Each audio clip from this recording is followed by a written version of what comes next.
irmãos e irmãs, a graça e a paz do Senhor Jesus. Que bom poder estar com os irmãos nesta manhã de domingo, neste momento em que podemos celebrar o culto ao Senhor. Você, meu irmão que nos escuta, você, meu irmão que está aí ouvindo este vídeo, nesta hora vamos orar. Ore comigo, né? Crie no seu lar, no seu trabalho, onde quer que você esteja agora, um ambiente de adoração, seja qual for a situação que você está vivendo, seja qual for o momento que você está vivendo nesta hora. Eu quero convidar você a colocar o Senhor Jesus Cristo no primeiro lugar na sua vida. Feche seus olhos, vamos orar. Senhor, muito obrigado, Pai, por esta manhã. Obrigado, Deus, pelo momento de escola, onde podemos aprender da Tua Palavra, Pai, que nós possamos, ó Deus, ser impactados pelo Senhor, que as nossas vidas sejam transformadas pela Tua graça, Pai, que possamos juntos crescer, ó Deus, no conhecimento do Senhor, para sermos edificados a cada dia e não ficarmos, ó Deus, temerosos com as coisas, mas possamos confiar de que o Senhor já pagou um preço pelas nossas vidas, ó Pai. Em Jesus nós somos mais do que vencedores. Em nome de Jesus nós oramos, ó Pai, nesta manhã, hoje e sempre. Amém. Você pode louvar comigo, querido.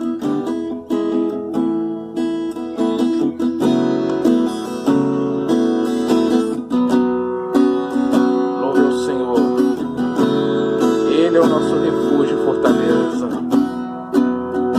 Vamos cantar. Louvemos ao Senhor. Louvemos ao Senhor.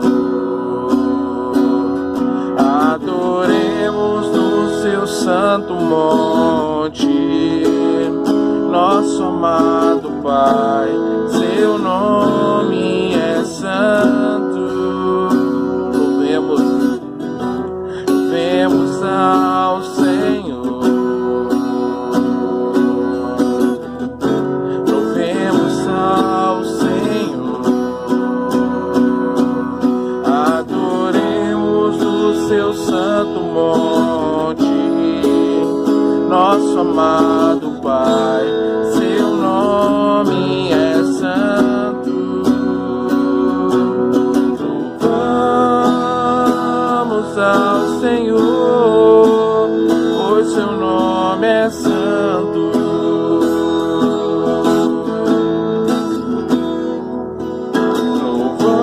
Louvamos ao Senhor, pois seu nome é santo.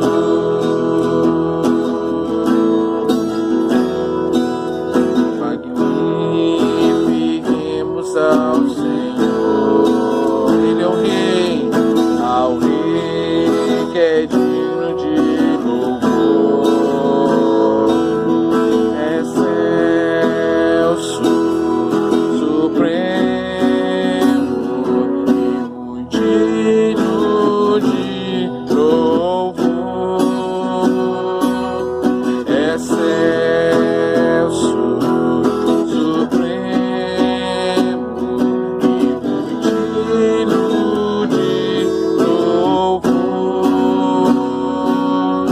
Hosana, Hosana, Hosana ao nosso Rei.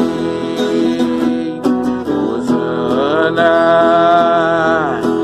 Hosana, Hosana ao nosso Rei. Cristo é a nossa vida, o motivo do louvor em nosso novo coração. Pois morreu a nossa morte para vivermos sua vida, nos trouxe grande salvação. Cristo é a nossa vida, o motivo do louvor em nosso novo coração. Pois morreu a nossa morte para vivermos sua vida, nos trouxe grande salvação. Hosana, Hosana.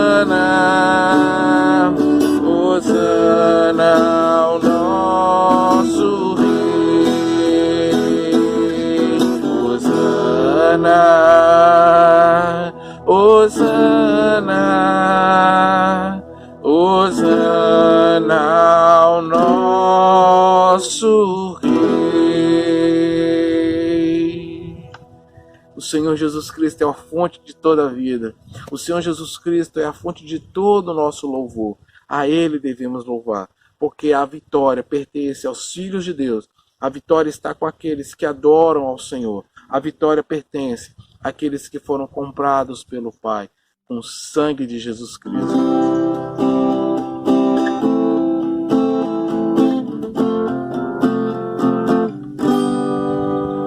A vitória é daquele que o contempla.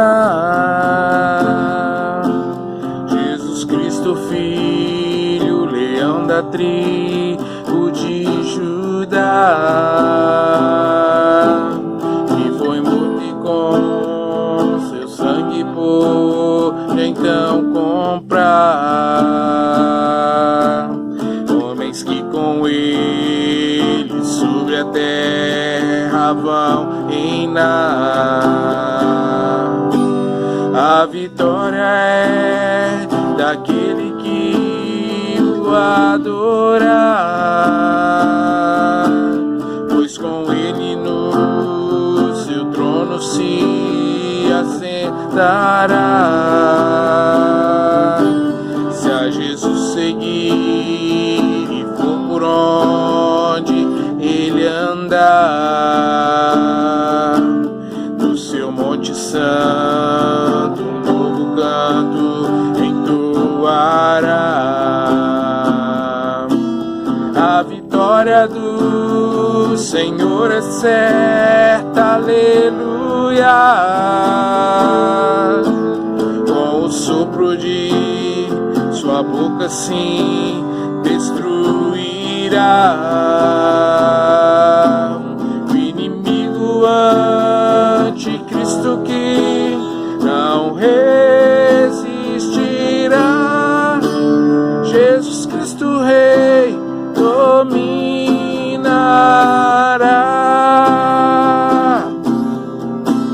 A vitória do Senhor é certa, aleluia. Com o sopro de sua boca sim destruirá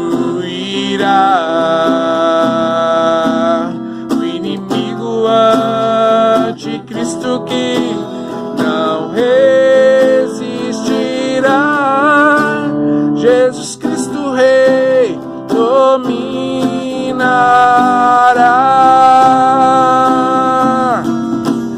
o inimigo anticristo que não resistirá. Jesus Cristo Rei dominará.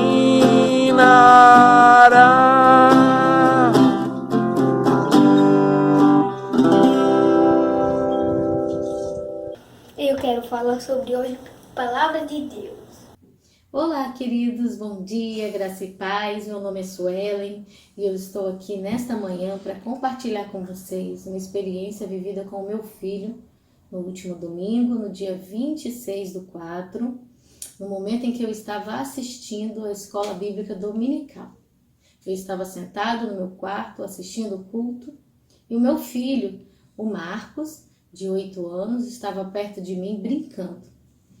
No momento em que a irmã Adélia iniciou o estudo sobre escatologia, foi a segunda parte do estudo onde ela falou sobre a grande tribulação, o Marcos começou a ouvir junto comigo e começou a fazer algumas perguntas. Primeiro ele me perguntou: mãe, isso que ela está falando, tudo isso que ela está falando vai mesmo acontecer nessa terra?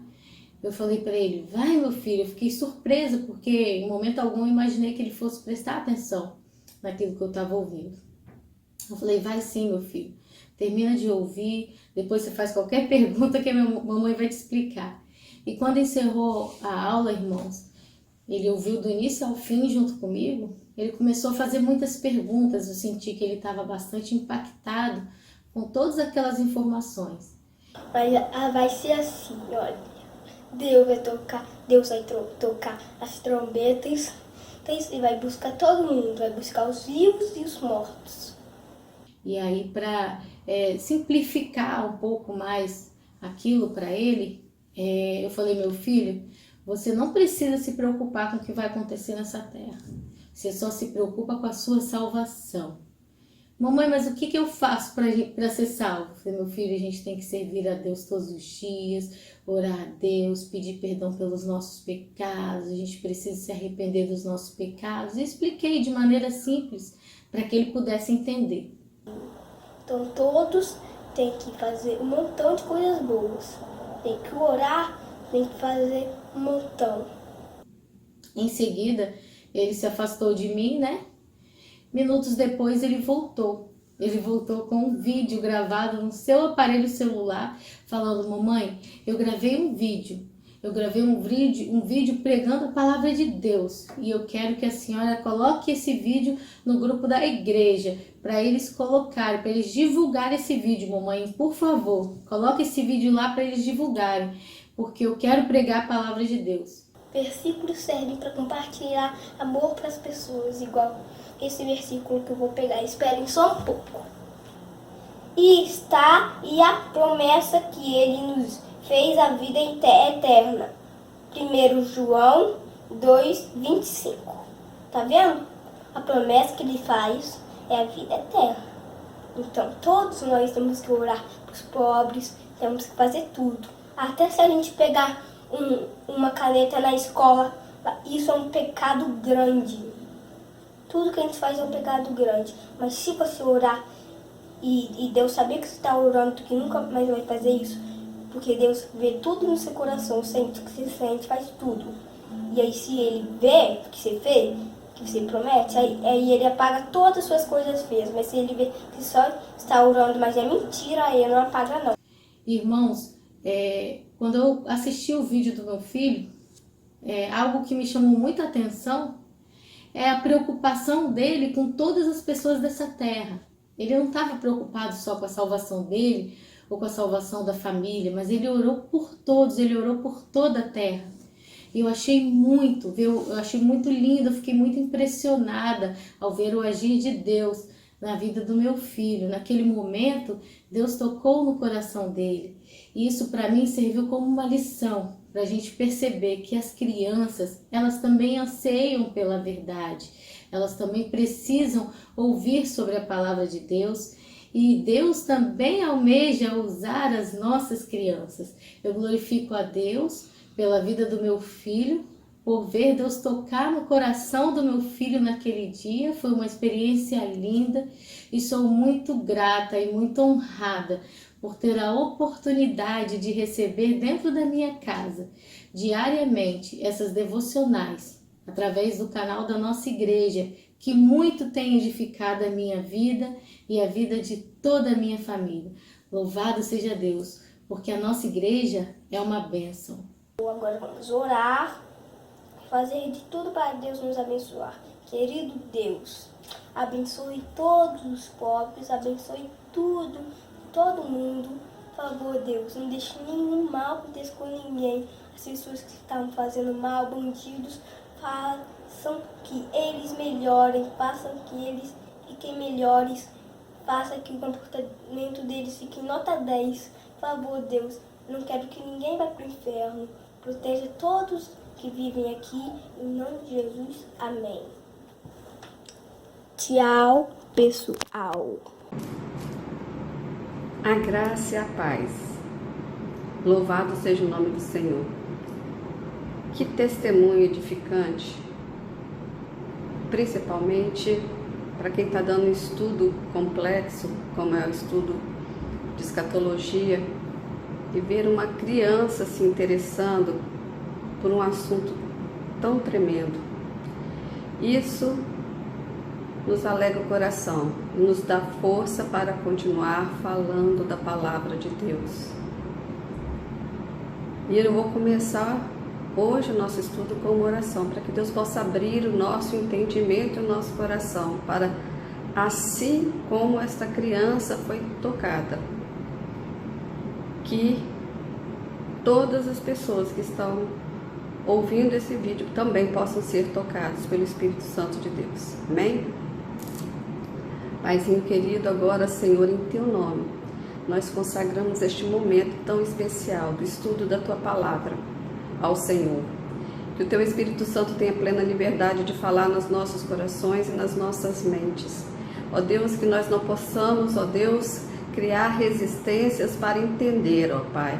Que nós não possamos ter incredulidade no nosso coração, mas que nós possamos abrir, ó Deus, a nossa mente e o nosso coração para compreendermos as maravilhas da Tua Palavra. Senhor, em nome de Jesus, assim como essa criança, Senhor, foi tocada pelo Espírito Santo do Senhor no estudo da Palavra, que todos os adultos possam ter um coração de criança neste momento e se deixarem tocar pelo Senhor. Que Teu Espírito Santo tenha plena liberdade de agir nas mentes e nos corações, em nome de Jesus. Amém.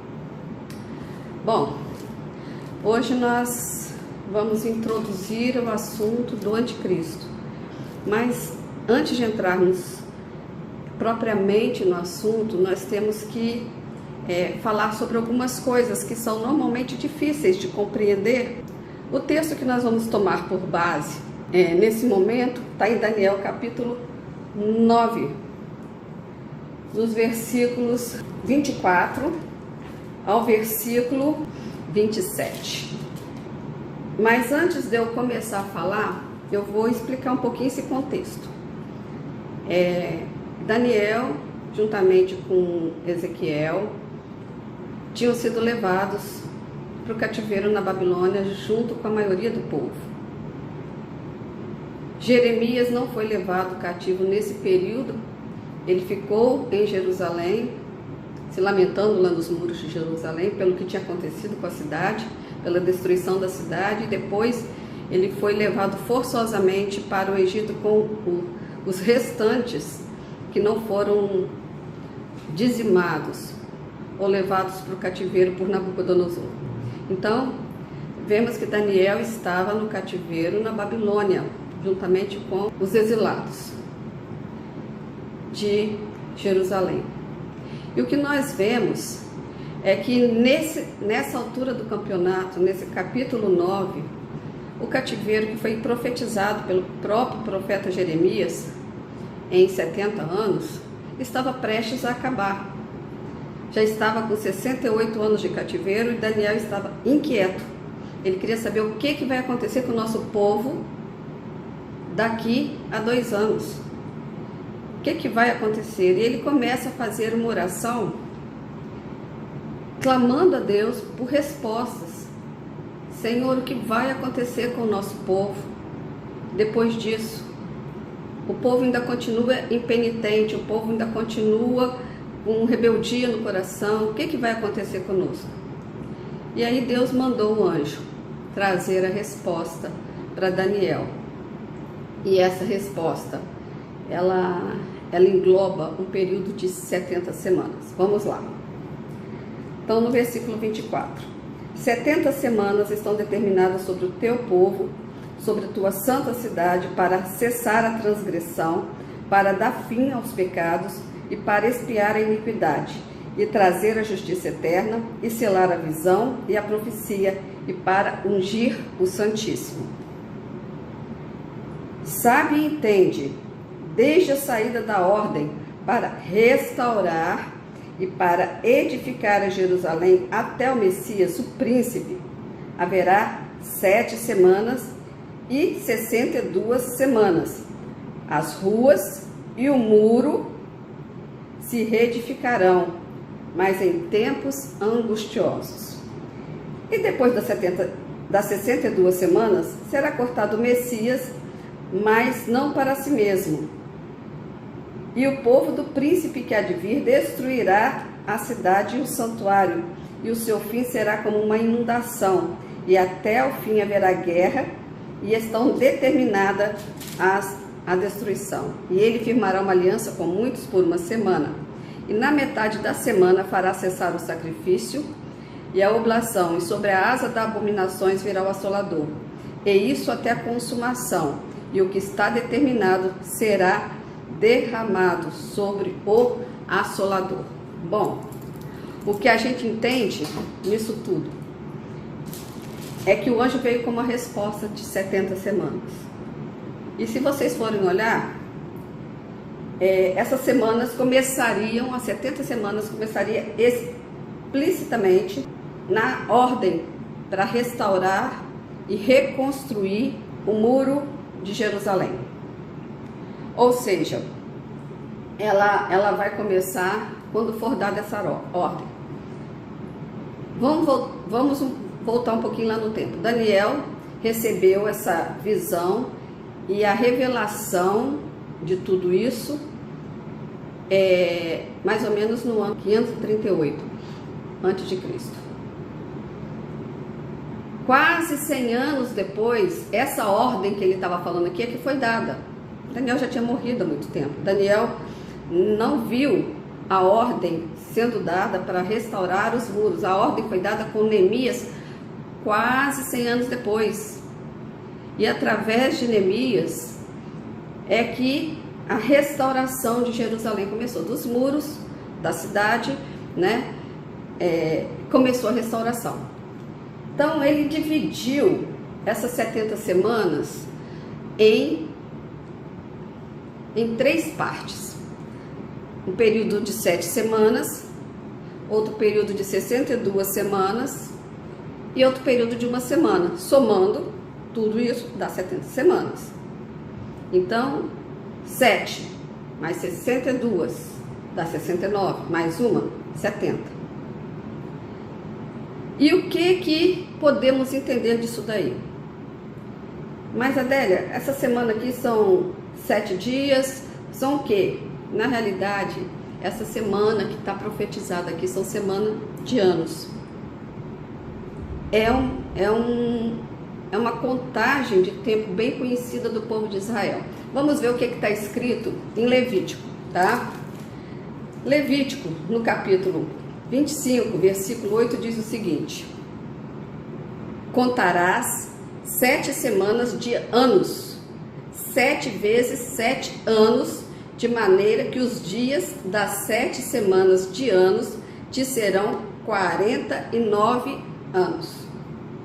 Então a semana de anos era uma semana conhecida, era um tempo conhecido de Israel. Esse tempo foi contado para Deus falar quando seria comemorado o ano jubileu, que seria o ano da libertação do povo de Israel. Então Deus determinou que esse período seriam 7 semanas de anos. Ou seja, Deus mesmo falou aqui, e essas 7 semanas de anos serão 49 anos. Ou seja, no 50º ano seria o ano jubileu comemorado em Israel. Então era uma semana muito conhecida, era um período de tempo muito conhecido pelo povo de Israel, né? Então, como a gente já sabe que dessas 79 semanas, 69 já são passado para nós, essas 69 semanas já se passaram, já se cumpriram. Então, deduzimos que essa contagem de tempo seriam semanas de anos. Vamos falar uma coisa aqui. Ele diz que vai começar a contagem dos anos na ordem para restaurar os muros e a cidade, né? Ou seja, para restaurar e para edificar a Jerusalém, né? Seriam 7 semanas mais 62 semanas. Aqui, em outra tradução, está escrito o seguinte: sabe e entende, desde a saída da ordem para restaurar e para edificar Jerusalém até ao ungido ao príncipe, 7 semanas e 62. Depois das 62 semanas, será morto o ungido e já não estará. E o povo de um príncipe que há de vir destruirá a cidade, o santuário, e o seu fim será num dilúvio, e até o final haverá guerras, desolações são determinadas. Numa outra tradução aqui. Então, a restauração da cidade, a restauração dos muros da cidade, foi dada a ordem para que isso acontecesse em Neemias capítulo 2, versículo 5, quando Neemias fez aquela oração rápida e falou, né, para o rei que estava triste por causa dos muros e por causa da cidade que estava destruída. E o rei então determinou que ele fosse reconstruir a cidade. Então essa primeira parte da reconstrução da cidade, que durou 7 semanas, ou seja, 49 anos, tá dando para compreender? Se não der, depois você volta atrás, tenta entender de novo. 7 semanas, então, correspondiam naquele período a 49 anos. E ele diz que esses 49 anos, as ruas e o muro se reedificarão, mas em tempos angustiosos. Ou seja, a cidade vai ser reedificada, mas não vai ser fácil. Vai ter turbulência, vai ter pessoas querendo fazer com que não desse certo essa reconstrução. E a gente lendo o livro de Neemias, a gente vê que realmente Neemias enfrentou muita resistência na reconstrução de Jerusalém. Passados esses 49 anos, vem 62 semanas. E aí é o silêncio profético. De Malaquias até Mateus não se fala mais nada, não se diz mais nada. Tudo que nós sabemos a respeito de Israel são de livros históricos, principalmente de José, um historiador cristão, e nos livros apócrifos de Macabeus, que a gente não pode levar como um livro teológico, porque não é um livro canonizado, não foi aceito como um livro inspirado por Deus, mas historicamente falando, ele tem relatos da história do povo de Israel nesse período de 400 anos. Bom, o que nós vemos aí é que, passado essas 62 semanas, o ungido será morto. Ou seja, Jesus Cristo será morto. Então, nós sabemos que o início das 70 semanas é no período em que foi dada a ordem para restaurar Jerusalém e reconstruir a cidade. E o término das 69 é quando o ungido vai ser morto. Então ele fala 7 semanas, mais 62 semanas e o ungido será morto. Ou seja, 69 semanas. Esse período entre a ordem para restaurar os muros e a morte de Jesus dá exatamente 69 semanas, que correspondem a 483 anos. Então nós vemos que 483 anos, ou 69 das 70 semanas, já haviam se cumprido. Para nós é passado, para Daniel é futuro, era futuro, né? Daniel não viu nem a ordem para restaurar a cidade. Ele não participou disso, ele já era velho, muito provavelmente ele nem voltou, porque ele já estava com a idade bastante avançada, não voltou para Jerusalém.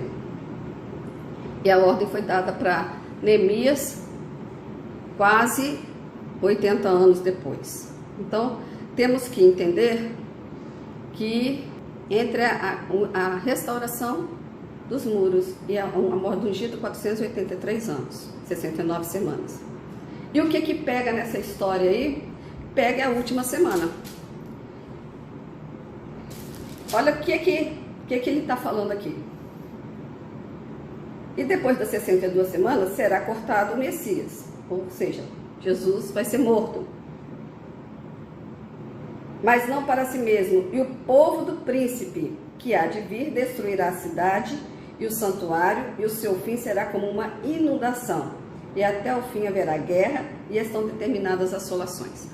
Ou seja, quem é o povo do príncipe que há de vir? Quem foi que destruiu Jerusalém logo depois da morte de Jesus? O Império Romano, através do general romano Tito. Então nós vemos que do Império Romano sairia um príncipe que há de vir. Ele fala de um príncipe que há de vir. E lá no versículo 27 fala: e esse príncipe vai firmar uma aliança com muitos por uma semana. E com certeza absoluta, esse príncipe não é o imperador romano que deu a ordem para destruir Jerusalém no ano 70 depois de Cristo. E o que nós vemos aqui é que Daniel pula da morte do Messias em Jerusalém e parte para o final dos tempos. Aí você vai me perguntar: mas Adélia, por que isso aconteceu? Primeiro, porque a igreja que surgiu logo depois da morte e da ressurreição de Jesus, ela não foi profetizada nem por Daniel e nem por nenhum dos profetas. Eles não sabiam a respeito da igreja. Paulo falou que esse foi um mistério que foi oculto e que só tinha sido revelado na época de Paulo. E Paulo conseguiu entender o que Deus estava querendo revelar. Mas os profetas não sabiam disso. Então, existe as montanhas dos picos proféticos. Daniel, ele conseguia ver todos os acontecimentos relacionados a Israel. A igreja estava num vale lá embaixo, ele não conseguiu enxergar, ele só conseguiu enxergar o pico seguinte, que foi a última semana. Então, isso mostra que os profetas, eles tiveram as revelações, principalmente Daniel, porque Daniel estava preocupado com o povo de Israel. Ele falou: o que vai acontecer com o meu povo? O que vai acontecer conosco? Então Deus deu resposta com relação ao povo de Israel, dando a entender que a última semana será focalizada na nação de Israel. Ou seja, 69 já é passado para a gente. A 70ª semana de Daniel é futuro. A história vai voltar para a nação de Israel. Para quê? Respondendo agora a oração de Daniel, para cessar a transgressão, para dar fim aos pecados, para expiar a iniquidade e trazer a justiça eterna, e selar a visão e a profecia, e para ungir o Santíssimo. Então, depois da 70ª semana de Daniel, Deus está restaurando definitivamente a nação de Israel. Por isso que eu falo que Israel é o relógio de Deus. Nós temos que olhar para Israel, apontar os nossos olhos para lá, porque tudo vai acontecer lá. Então, é por isso que nós falamos que a grande tribulação é um período de 7 anos. Porque a última semana de Daniel é exatamente o período da grande tribulação. E ela vai começar com esse príncipe do povo que há de vir, firmando uma aliança, um contrato, com muitos por uma semana, ou seja, por 7 anos. Mas na metade dos 7 anos, na metade da semana, ele vai fazer cessar o sacrifício, e sobre a asa das abominações virá o assolador, e isso até a consumação. E o que está determinado será derramado sobre o assolador. Então, nós estamos vendo aqui que existe uma profecia específica a respeito do anticristo. Jesus citou de uma forma bem superficial em Mateus 24:15, nós já lemos isso, Logo um pouquinho antes do pior da grande tribulação acontecer, ele fala o seguinte: quando vocês virem que a abominação da desolação de que falou o profeta Daniel está no lugar santo, quem lê, entenda.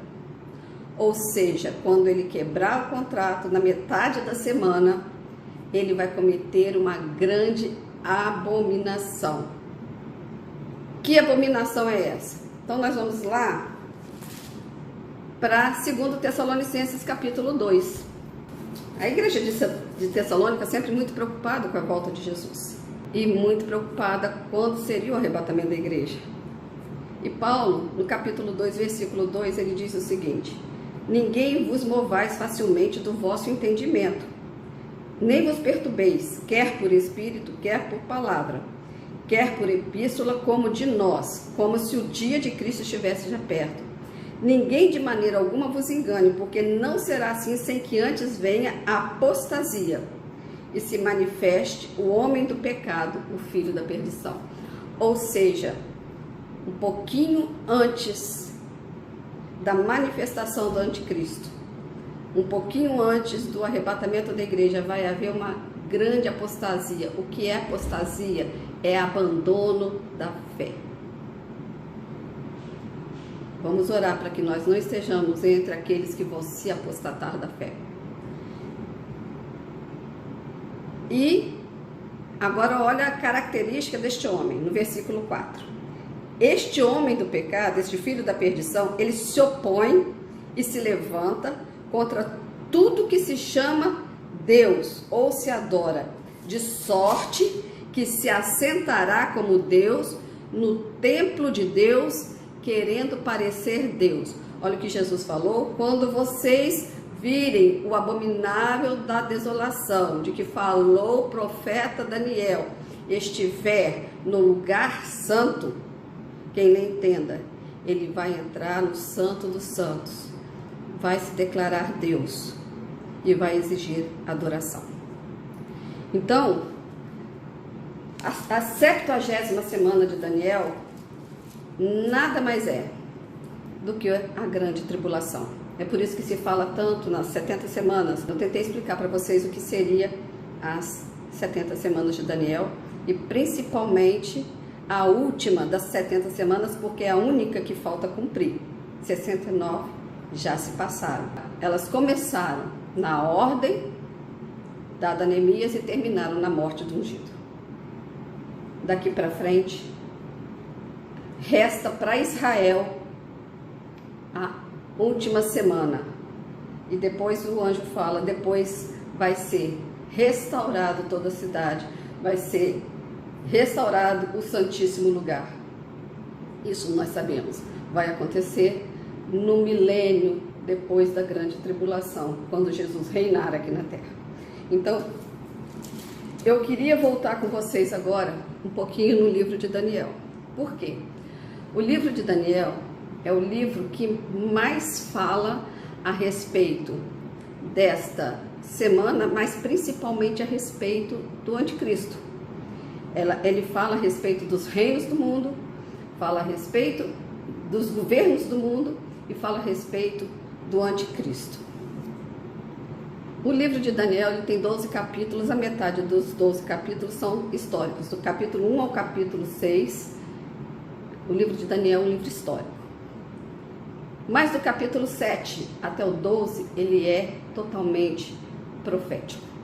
Ou seja, falava de um futuro próximo para Daniel, para nós já é passado, e de um futuro que é um futuro do final dos tempos. E temos que discernir quando ele está falando de um futuro próximo e quando Daniel está falando de um futuro de final dos tempos. Mas, mesmo na parte histórica, tem uma parte profética. Vocês lembram da visão de Nabucodonosor? Então, Daniel, no capítulo 2, fala da visão, não, de um sonho que Nabucodonosor teve de uma grande estátua. E essa estátua, que vocês devem estar vendo projetada aí, ela tinha uma cabeça de ouro, ela tinha os braços de prata, tinha o ventre de bronze, as pernas de ferro e os pés metade de ferro e metade de barro. Eu não vou entrar nos detalhes desse sonho de Nabucodonosor, porque esse sonho quase levou à morte Daniel e os amigos de Daniel que estavam presos, exilados lá na Babilônia. Mas eu vou contar para vocês o que era esse sonho que Daniel conseguiu, com a ajuda de Deus, interpretar. E ele foi claro: a cabeça de ouro é você, Nabucodonosor. E de fato, a Babilônia, ela teve um império curto em tempo, mas muito ostentoso. A Babilônia, ela era riquíssima e era assim, cheia de coisas portentosas. Por exemplo, até hoje se é falado dos jardins suspensos da Babilônia como uma das 7 maravilhas do mundo antigo. Para a gente ver o que Nabucodonosor construiu como império. Bom, então, o império da Babilônia foi um império ostentoso, né? Ostentava muita riqueza, mas foi um período curto, né? E nesse período curto ele foi invadir Israel, pegou os cativos e levou para a Babilônia. Entre eles estava Daniel e Ezequiel, os profetas bíblicos. E a gente vê que ele era a cabeça de ouro. Depois dele vinha os braços de prata. A gente já vê que o elemento, o material, em termos de riqueza, já foi diminuindo. De ouro passou para prata. E Daniel também interpretou que os braços de prata dessa estátua era o Império Medo-Persa, que era o império que seria aquele que iria destruir o Império Babilônico e tomar posse do local. Depois dele vinha o ventre de bronze, e aí esse ventre de bronze ou de cobre representava o Império Grego, que foi o que destruiu, foi o que desbancou o Império Medo-Persa.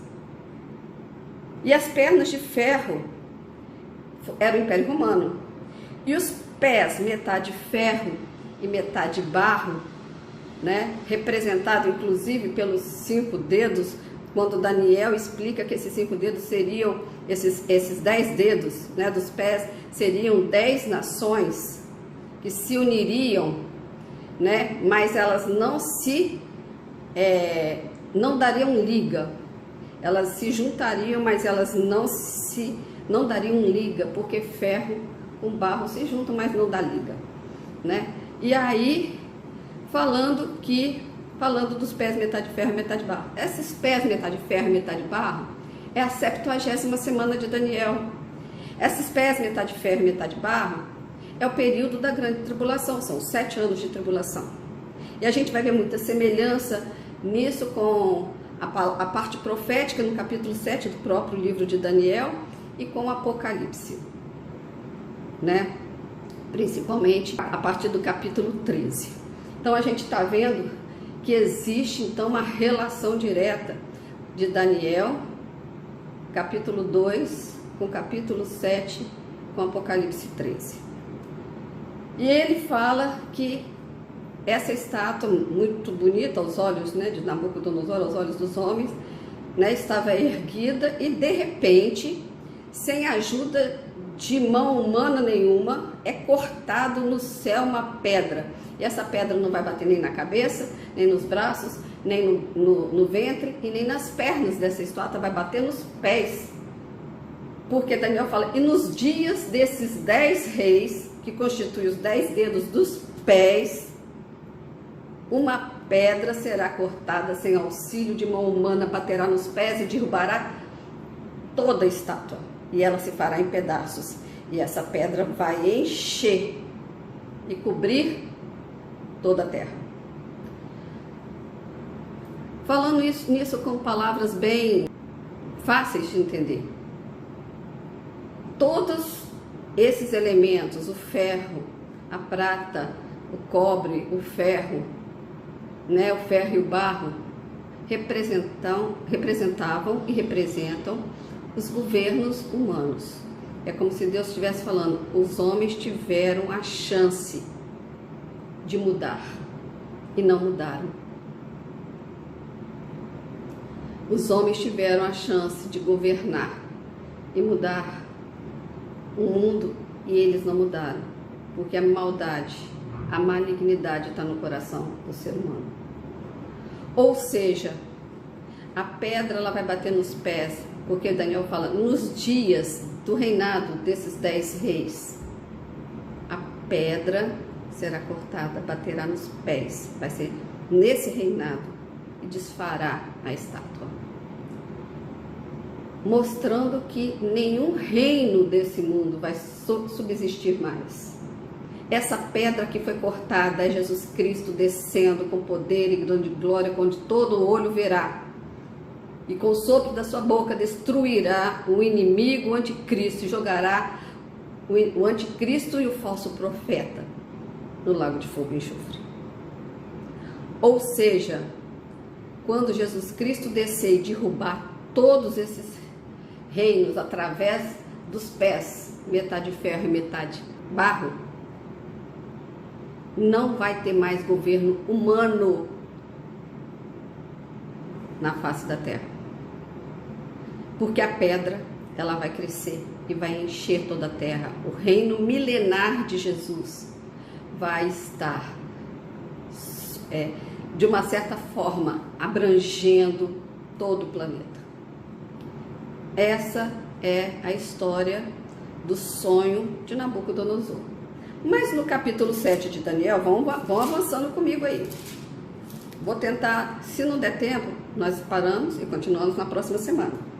No capítulo 7 de Daniel, Deus dá para Daniel sonhos e visões. E Deus mostra para ele, e ele ficou muito perturbado com essas visões dele, 4 animais. Presta atenção que ele viu o primeiro animal, era como um leão, no versículo 4 do capítulo 7. Ele era como um leão, tinha asas de águia.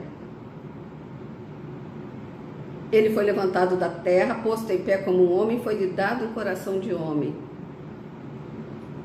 Na interpretação disso, Daniel, o anjo falou para Daniel, esse que parece como um leão é o império babilônico de Nabucodonosor e dos seus descendentes, né? Então, como é que a gente entende isso? Porque o leão é o animal símbolo da Babilônia. E Nabucodonosor, presta atenção, teve um período da vida dele que ele foi pastar como um animal.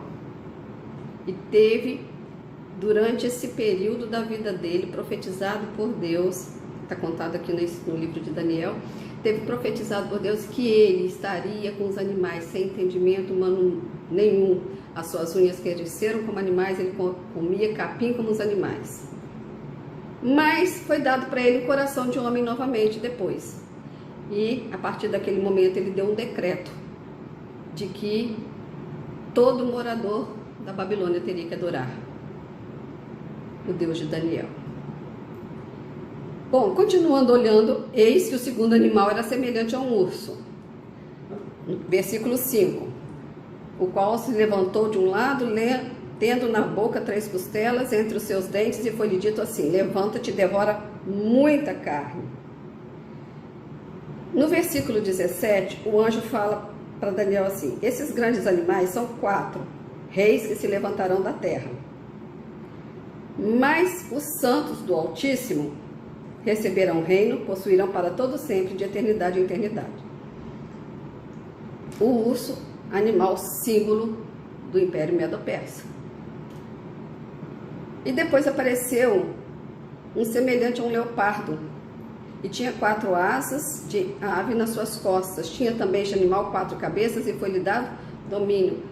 O leopardo representando então o Império Grego, né? Na figura de Alexandre o Grande, o Império Grego começou arrasador. E durante um pouco período de tempo, pouco mais de 6 anos, Alexandre conquistou praticamente todo o mundo conhecido daquela época. E teve uma morte súbita e trágica e misteriosa também. E aí, no lugar dele, se levantaram seus 4 generais. Cada um ficou com uma parte do império. Como ele não tinha herdeiros, cada um tomou controle do império.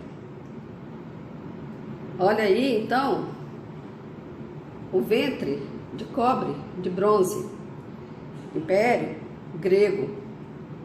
E depois ele misturou as pernas de ferro com os pés, metade ferro e metade barro. Ele misturou com um animal terrível, dando a entender que o quinto império, que seria os pés, metade ferro e metade barro, sairia das pernas de ferro, ou seja, sairia do antigo Império Romano. Muitos dizem que vai ser o Império Romano restaurado, vai sair dali, não sabemos. Bom, ele viu no versículo 7, 8, ele viu esse animal terrível, horroroso. E ele falou assim, no versículo 19: então eu tive o desejo de conhecer a verdade a respeito desse quarto animal, que era diferente de todos os outros. Ele era de ferro, e as suas unhas eram de bronze, que devorava e fazia em pedaços e pisava os pés aquilo que sobrava. E também a respeito dos 10 chifres, porque esse animal, ele tinha 10 chifres, e queria saber a respeito dos 10 chifres que ele tinha na cabeça, e de um outro chifre que subiu de diante, do qual caíram 3, isto é, daquele que tinha olhos e uma boca que falava grandes coisas, e cujo parecer era mais robusto do que o dos seus companheiros. E eu olhava, e eis que esse chifre fazia guerra contra os santos, e prevaleceu contra eles. Até que veio o ancião de dias e fez justiça aos santos do Altíssimo, e chegou o tempo em que os santos possuíram o reino. E ele disse assim, o anjo: o quarto animal será o quarto reino na terra. Ele será diferente de todos os reinos que já passaram, e devorará toda a terra, e a pisará aos pés, e a fará em pedaços.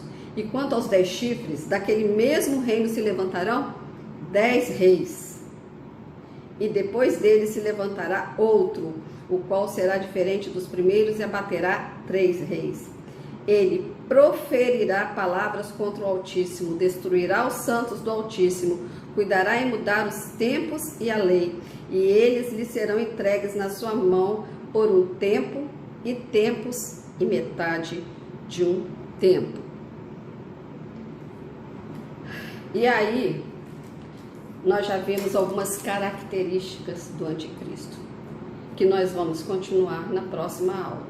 Mas antes de eu encerrar, aqui tínhamos muitas coisas ainda para falar, até no próprio livro de Daniel, o capítulo 8 e o capítulo 11, fala de mais características do anticristo, né? De uma forma bem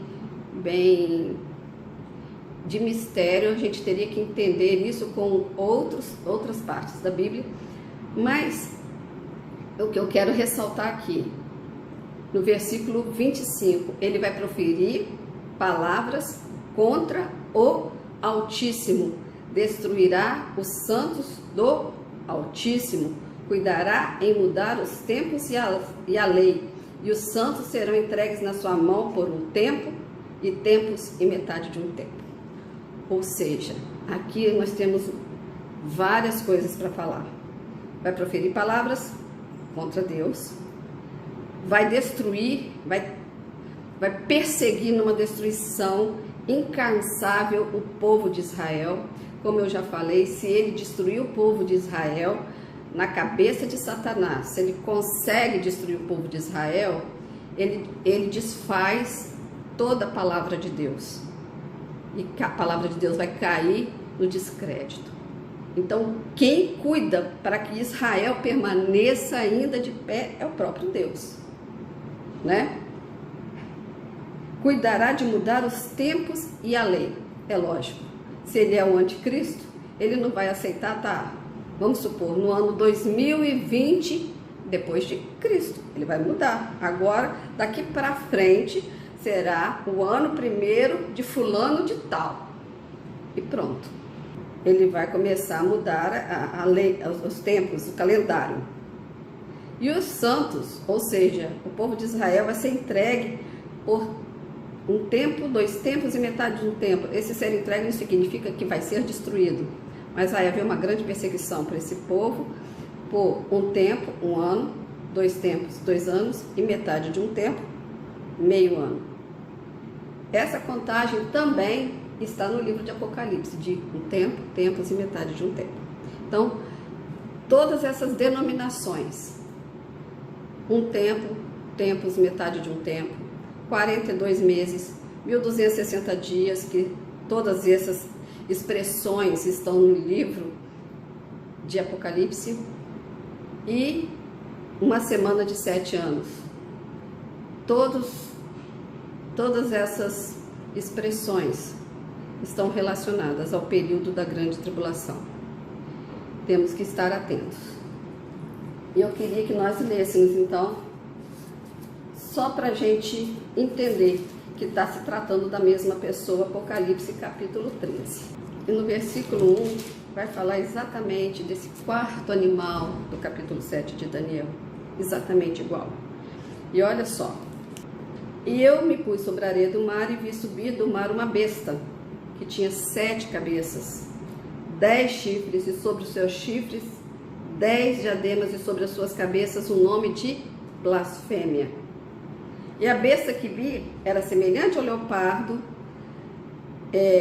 aos seus pés, como os de urso, e a sua boca como a de leão. E o dragão deu-lhe o seu poder e o seu trono e grande poderio. Que conclusão, juntou toda a maldade de todos os impérios, do leão, que era o império babilônico, do urso, que era o império medo-persa, e do leopardo, que era o império grego. Toda a maldade junta numa só pessoa. Então, e vocês vão ver que ele falava coisas de insolência, e foi-lhe dado, versículo 5, foi-lhe dado uma boca para proferir grandes coisas e blasfêmias contra o Altíssimo, e deu-se poder para agir por 42 meses, ou seja, 3 anos e meio, e abriu a sua boca em blasfêmia contra Deus, para blasfemar do seu nome e do seu tabernáculo e dos que habitam no céu. E foi-lhe permitido fazer guerra aos santos e vencê-los, e deu-lhes o poder sobre toda a tribo, língua e nação. E esses santos que foram mortos, que não conseguiram se salvar na grande tribulação, com certeza estarão no milênio reinando com Cristo Jesus, né? Então, um alerta no versículo 9: se alguém tem ouvidos, ouça.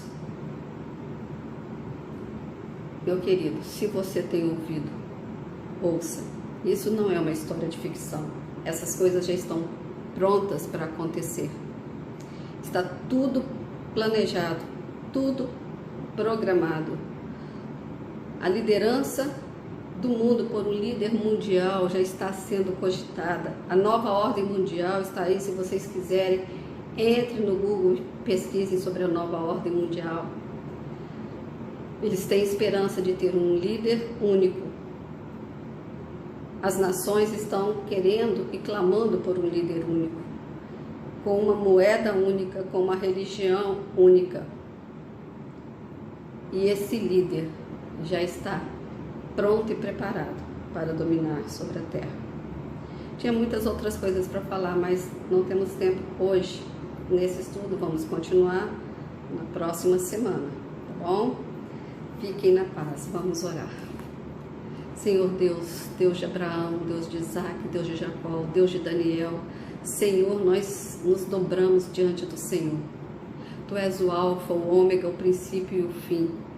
Ó Deus, nas tuas mãos está toda, ó Deus, toda a soberania do universo.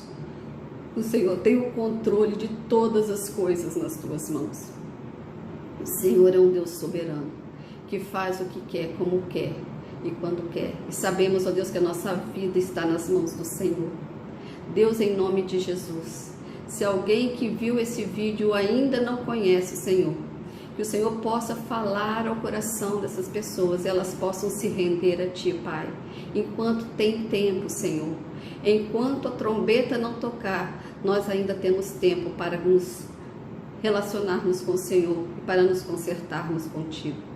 Que o teu santo nome seja exaltado e glorificado em toda a terra, que a tua glória possa encher todo este planeta, em nome de Jesus. Amém. Nós vamos pedir, se você tiver alguma dúvida, alguma sugestão, alguma coisa para falar, no final deste link tem um espaço para fazer comentários, fazer perguntas, ou então no Instagram da igreja ou no Facebook da igreja, né? Nós estaremos respondendo as perguntas, aquelas que nós pudermos responder, estiver no nosso entendimento. E que vocês possam buscar as verdades reveladas da palavra de Deus. Que Deus te abençoe.